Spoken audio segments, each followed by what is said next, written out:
Assalamualaikum warahmatullahi wabarakatuh.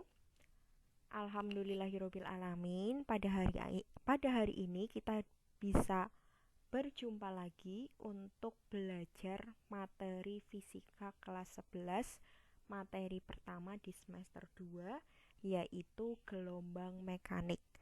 Sebelum memulai pembelajaran hari ini, minggu lalu kan Bu Uhti menugaskan kalian untuk berliterasi atau mencari tahu ya beberapa istilah yang akan Bu Uhti sampaikan pada hari ini. Jadi silakan catatannya dibuka untuk mengamati, untuk memperdalam apa yang sudah kalian pelajari sebelumnya. Oke, kita mulai. Hari ini kita akan belajar tentang gelombang mekanik. Tapi sebelumnya Bu Uhti mau apa itu gelombang? Kalian udah cari tahu kan? Nah, ini pengertian gelombang adalah getaran yang merambat. Jadi gelombang diartikan sebagai getaran yang merambat. Otomatis pertanyaannya timbul lagi dong. Apa itu getaran? Gelombang kan diartikan sebagai getaran yang merambat. Terus getaran itu apa? Getaran adalah gerakan bolak-balik melalui titik setimbang.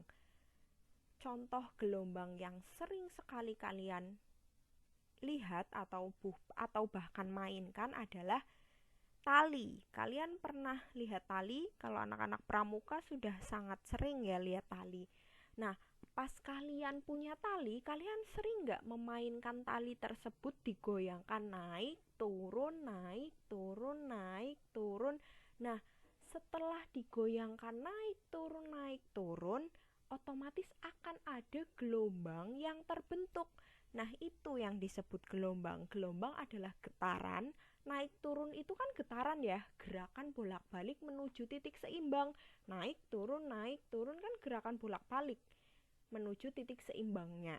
Nah, otomatis akan ada gelombang yang terbentuk yang berjalan atau yang merambat.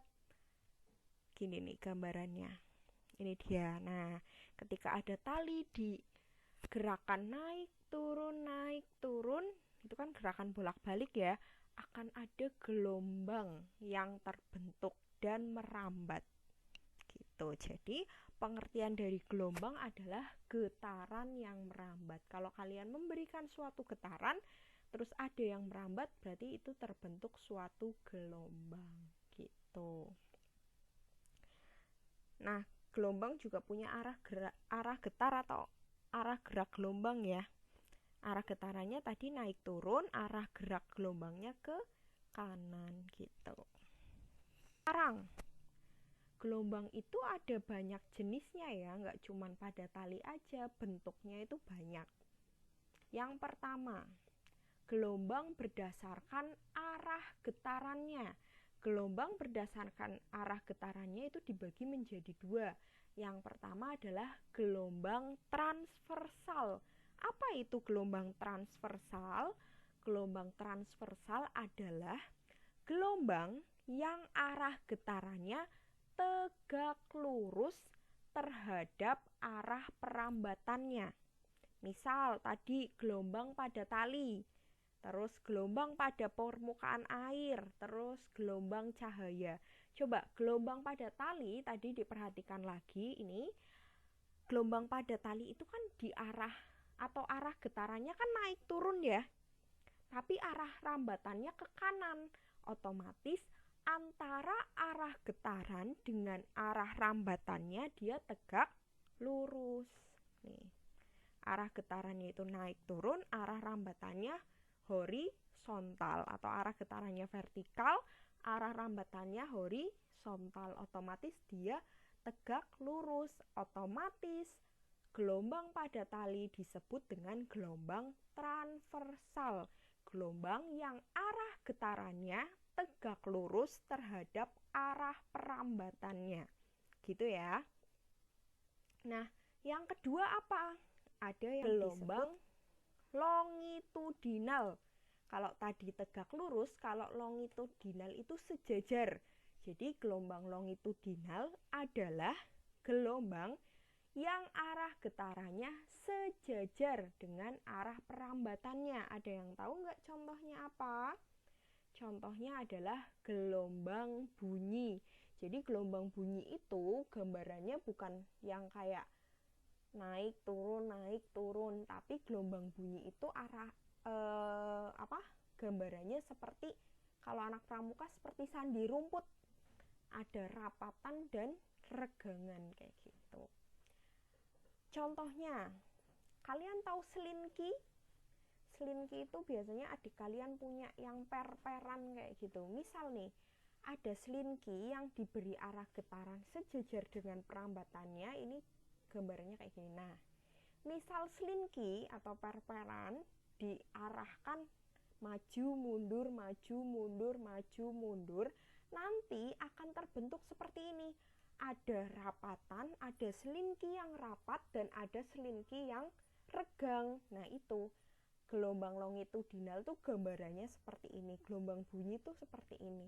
Jadi gelombang bunyi tidak kayak tadi ya, ada gunung, ada lembah, ada gunung, ada lembah, tidak. Tapi gelombang bunyi itu seperti ini. Ada rambatan, ada regangan, dan ada rapatan. Diperhatikan, arah getaran selinkinya kan diarahkan maju mundur, otomatis dia horizontal ya. Dan arah rambatannya juga horizontal. Jadi dia sejajar. Nih. Arah getaran dan arah rambatannya sejajar. Ini disebut dengan gelombang longitudinal. Jenis yang kedua adalah gelombang berdasarkan amplitudonya. Ada dua nih. Ini nanti akan kita pelajari lebih lanjut di bab yang kedua di semester 2. Jadi di sini Bu Uti hanya mengenalkan. Jadi gelombang yang dibedakan berdasarkan amplitudonya itu ada dua. Yang pertama gelombang berjalan dan yang kedua gelombang stasioner. Gelombang berjalan adalah gelombang yang amplitudonya tetap di setiap titik yang dilalui gelombang. Sedangkan gelombang stasioner adalah gelombang yang amplitudonya berubah-ubah. Gitu. Ini akan kita pelajari di bab selanjutnya. Yang ketiga adalah gelombang berdasarkan medium perambatannya. Itu ada dua, ada gelombang mekanik dan gelombang elektromagnetik. Gelombang mekanik akan kita pelajari hari ini, di mana gelombang mekanik itu terdiri dari gelombang transversal dan juga gelombang longitudinal. Gelombang mekanik itu apa sih? Gelombang yang memerlukan medium perambatan. Sedangkan gelombang elektromagnetik adalah gelombang yang tidak memerlukan medium perambatan. Contohnya apa? Contohnya adalah cahaya. Cahaya itu tidak memerlukan medium. Contohnya, gelombang cahaya matahari itu kan dari matahari ke bumi itu kan ruang hampa ya, tidak ada medium untuk merambat. Tetapi cahaya matahari tetap bisa sampai ke bumi.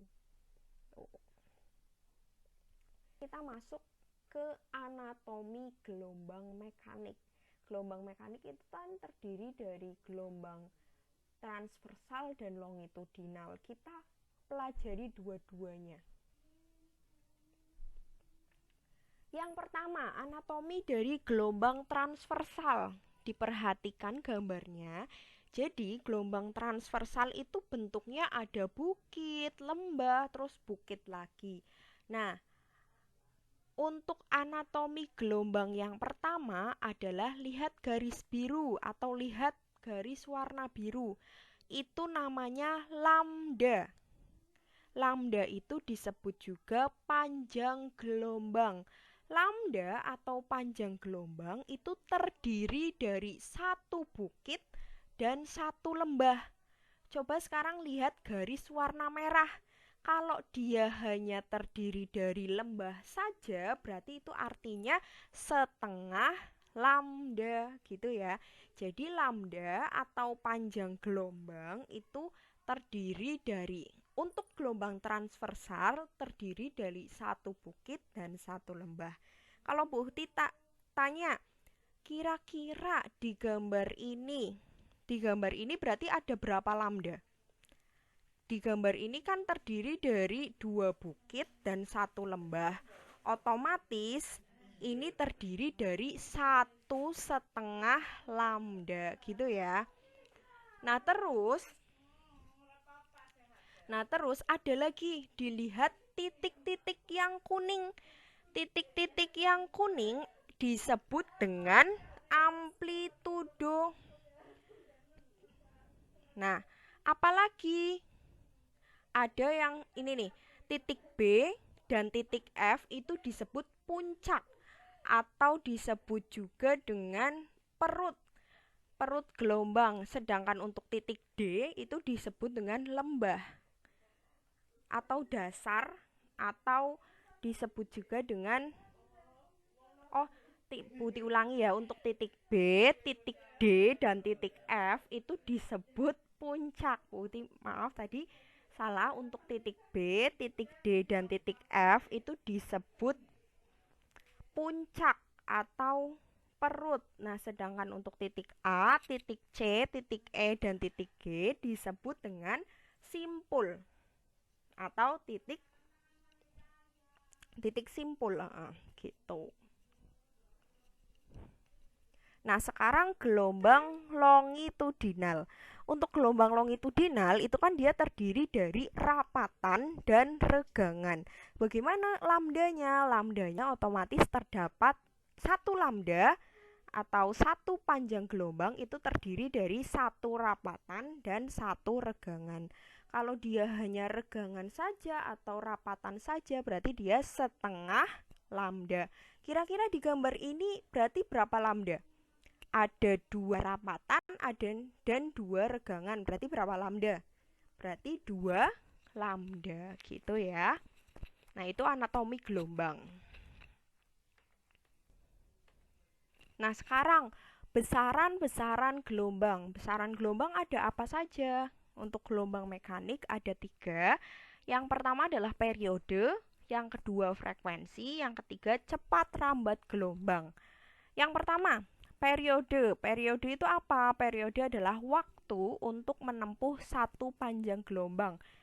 Rumusnya adalah T besar sama dengan T kecil per N. T kecil itu waktu, N itu banyaknya gelombang, sedangkan T besar adalah periode.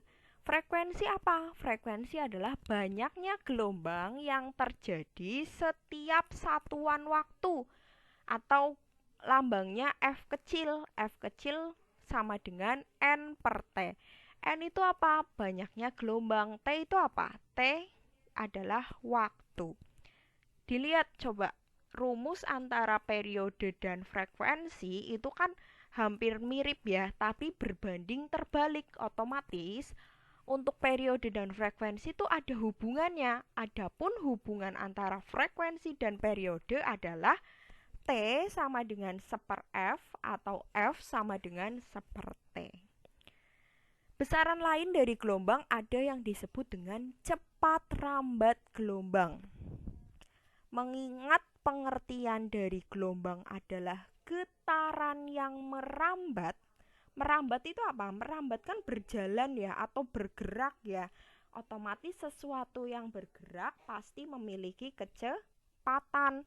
Otomatis rumus kecepatannya adalah, kalau digerak rumus kecepatan kan adalah S per T, tapi ini gelombang. Gelombang itu punya besaran sendiri. Besaran jarak tempuh gelombang apa? Lambda. Besaran waktunya gelombang apa? Periode. Otomatis rumus dari cepat rambat gelombang adalah V sama dengan lambda per T. Terus lanjut ke karakteristik gelombang mekanik. Gelombang mekanik itu yang pertama adalah bisa dipantulkan. Contoh, ada fenomena gaung dan gema. Kalau kalian ada di dataran tinggi atau ada di tebing-tebing yang besar, ketika kalian ngomong atau berteriak, atau kalian berteriak, itu kan pasti kalian bisa mendengar lagi suara kalian ya, karena suara kalian dipantulkan oleh tebing-tebing yang besar dan tinggi tersebut. Jadi karakteristik gelombang mekanik yang pertama adalah bisa dipantulkan. Ilustrasinya seperti itu. Misal gelombang datangnya warna biru, terus gelombang pantulnya warna merah. Nah, yang kedua, itu gelombang mekanik dapat dibiaskan. Tapi pembiasan gelombang mekanik itu sulit diamati. Peristiwa pembiasan yang lebih mudah diamati yaitu pada gelombang elektromagnetik atau gelombang cahaya. Salah satu fenomena pembiasan atau pembelokan itu tuh ketika kalian memasukkan benda ke dalam gelas yang berisi air, otomatis bendanya kayak belok kan, kayak tidak lurus lagi karena medium perambatannya itu sudah beda gitu. Yang ketiga, nah, gelombang mekanik itu bisa dilenturkan atau difraksi. Difraksi terjadi ketika gelombang melalui celah sempit. Jadi ketika ada gelombang biru datang melalui celah yang sangat sempit, dia bisa masuk ke celah sempit tersebut lalu menghasilkan gelombang baru. Fenomena yang sering terjadi adalah ketika rumah kalian ada di perumahan yang temboknya nempel. Ketika temboknya nempel, terus tetangga kalian itu lagi misal berteriak atau berbicara keras atau berantem, biasanya kan tetangga di sebelahnya masih bisa mendengar ya pembicaraan dari tetangga yang ada di sebelahnya. Nah, itu karena ada fenomena difraksi atau pelenturan gelombang. Jadi tembok itu kan kalau secara mikroskopik, kalau kalian lihat secara detail itu kan sebenarnya berlubang-lubang ya, ada pori-porinya ya, tidak benar-benar rapat kayak itu, tidak benar-benar rapat. Jadi masih ada celah-celah kecil di dalam tembok rumah kalian. Otomatis ketika kalian berbicara atau tetangga kalian berbicara, biasanya rumah di sebelah tetangga tersebut atau yang biasanya temboknya menempel masih bisa mendengar pembicaraan dari tetangganya. Itu karena ada fenomena difraksi. Yang kedua, fenomena interferensi atau perpaduan. Tapi untuk gelombang bisa berpadu atau berinterferensi itu ada syaratnya. Syarat gelombang dapat berinterferensi atau berpadu adalah gelombang tersebut harus koheren atau frekuensi dan fase gelombangnya sama. Interferensi itu ada dua, ada namanya interferensi konstruktif dan interferensi destruktif. Konstruktif itu adalah interferensi yang saling menguatkan. Ketika ada dua buah gelombang dari kiri dan kanan, itu dia masing-masing dia adalah puncak gelombang atau sebuah bukit terus bertemu, otomatis saling menguatkan, akan membentuk bukit yang lebih tinggi, amplitudenya lebih besar. Tapi ketika ada gelombang yang bertemu, yang sebelah kiri bukit, yang sebelah kanan itu lembah, otomatis dia akan berpadu saling menghilangkan atau disebut interferensi destruktif atau saling menghilangkan kayak gitu. Kalau konstruktif saling menguatkan, destruktif itu saling melemahkan. Jadi ketika ada bukit ketemu sama lembah, otomatis malah hilang kayak gitu. Itu sebabnya misal kalian sering mendengar, kalau kalian punya speaker di rumah, speaker yang ada dua, misal dihadap-hadapkan dengan acak, ada saat atau momen tertentu kalian tidak mendengar suara dari speaker, itu karena berarti speaker 1 dan speaker 2 sedang berinterferensi destruktif seperti itu. Nah, itu materi tentang gelombang mekanik. Sekiranya ada yang mau ditanyakan, silakan ditanyakan di grup WhatsApp biar kita diskusikan bareng-bareng. Untuk materinya cukup sampai sini dulu, kita lanjutkan minggu depan. Tapi untuk bab 1 ini karena bab 1 kan biasanya materinya masih belum banyak. Nah, untuk bab 1 kali ini udah selesai. Jadi insya Allah nanti minggu depan kita akan latihan soal. Gitu ya. Bu Uhti akhiri. Sekiranya ada pertanyaan silakan diajukan di grup WhatsApp biar kita diskusikan bareng-bareng. Dan jangan lupa untuk absen di kolom komentar nama, nomor absen, dan kelas. Bu akhiri, wassalamualaikum warahmatullahi wabarakatuh.